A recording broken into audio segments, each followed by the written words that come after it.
Écoutez, sur notre réunion de groupe ce matin, on a beaucoup parlé du texte Macron.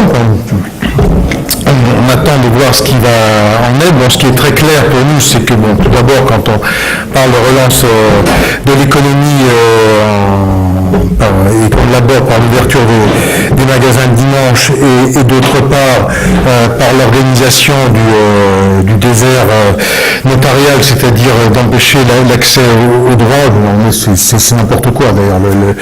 Le texte à la fois sur le fond, un texte qui va sortir à plus d'une centaine d'articles. On nous avait annoncé 164, je crois que maintenant c'est 107. Bon, ça veut dire qu'il va sortir de commission à 150 ou 200. Sur la méthode, on l'a dit ce matin, et à l'unisson tous les groupes, à part le groupe SRC, mais qui en même temps s'est tu sur le sujet, mais tous les groupes étaient opposés à la manière dont les débats vont s'organiser, puisque apparemment le gouvernement voulait faire commencer les débats un jeudi, un vendredi, sur un sujet comme celui-là, c'est-à-dire que tout est fait pour essayer de le minimiser. Enfin, on est, nous, clairement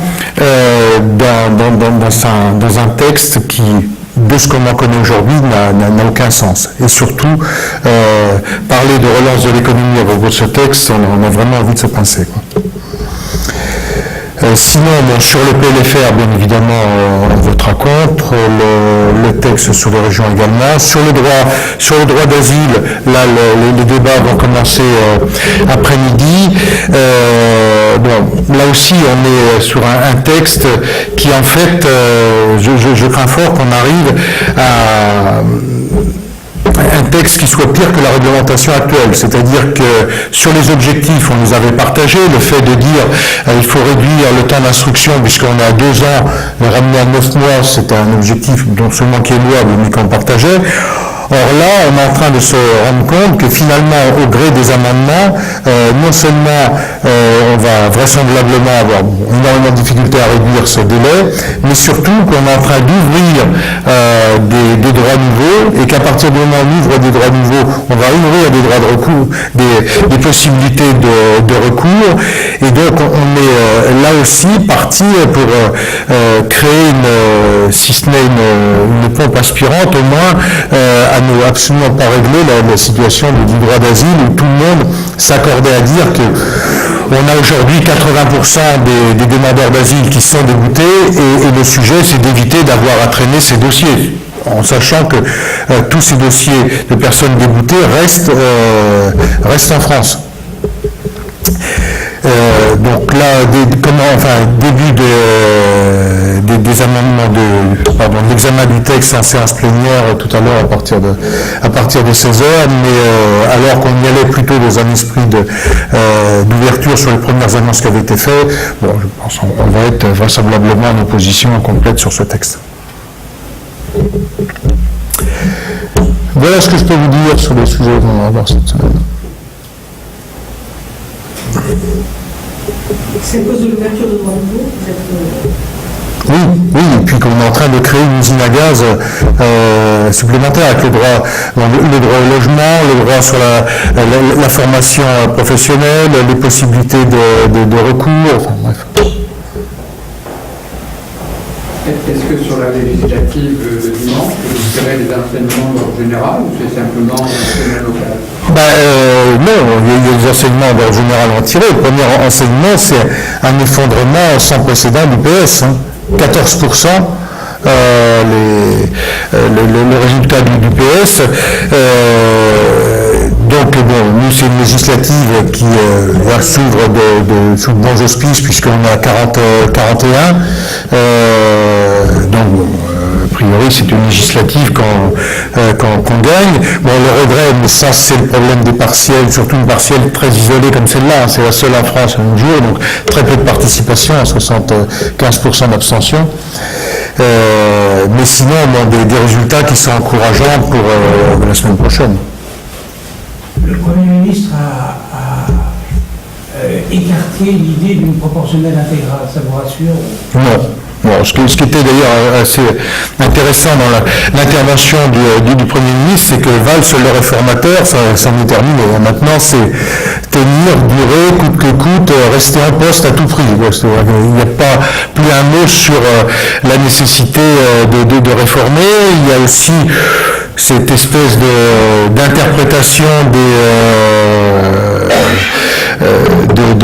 la lecture de nos institutions, c'est-à-dire qu'on a l'impression que c'est lui qui décide de rester ou pas. Bon, c'est pas la tradition, hein. Sous la Ve, jusque maintenant, le Premier ministre est encore nommé par le Président de la République, même s'il s'appelle Manuel Valls, et il tient sa responsabilité d'une double légitimité, celle de la nomination par le Président de la République et celle du soutien de sa majorité. Le soutien de sa majorité, on voit ce qu'il en est. À chaque texte qui passe, les voix de sa majorité s'émiettent de plus en plus. Et là, il nous expliquait que de toute façon, je ne bouge plus, je ne fais plus rien, ce qu'il faut, c'est que je reste. Donc c'est quand même assez intéressant comme grille de lecture. Mais sur la proportionnelle... Sur la proportionnelle, moi je suis aussi opposé à la proportionnelle intégrale qui est une dose de proportionnelle, parce que qu'est-ce que veut dire une dose? D'abord, ça veut dire qu'on refait un redécoupage. Quand, dans quel délai, et ensuite, à partir du moment où on va sur une dose de proportionnelle, eh bien, on ouvrira le débat sur la proportionnelle, et chacun, et on voit bien l'aile gauche du PS, va pousser au maximum pour monter de manière le plus important possible le pourcentage de proportionnel. Et ce qui veut dire que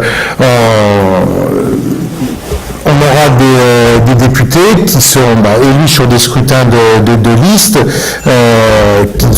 qui auront plus cet ancrage territorial qui fait la force à la fois de notre représentation nationale et puis la force de nos institutions, la 5e. Puisque aller sur de la proportionnelle, on va sur des négociations comme ça se passe en ce moment, mais là ce sera un autre niveau où il faut aller acheter des voix pour s'assurer de la majorité sur chaque texte.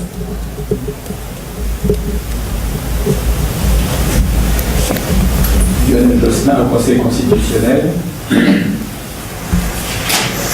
Écoutez, je ne sais pas, vous avez plus d'informations que moi. C'est ça la question. Pas beaucoup plus. Écoutez, moi j'ai pas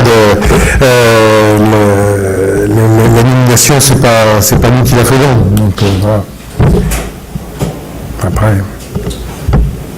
Et Nicolas Sarkozy au Conseil constitutionnel, il faut il est ancien président de la République. Jusque maintenant, rien n'est changé dans notre Constitution.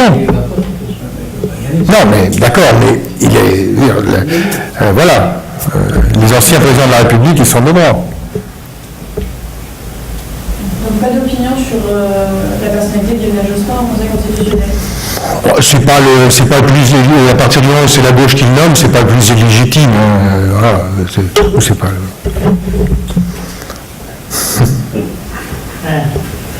Spontanément, c'est peut-être pas à lui que l'on aurait pensé. Vous en avez pensé à qui? Je ne sais pas, je vous dis ça. La question ne se pose pas pour nous aujourd'hui. Elle se posera pour le renouvellement du Sénat. Mais bon, c'est les sénateurs et c'est Gérard Larcher qui en décident le moment venu. Je ne vais pas ouvrir des pistes aujourd'hui.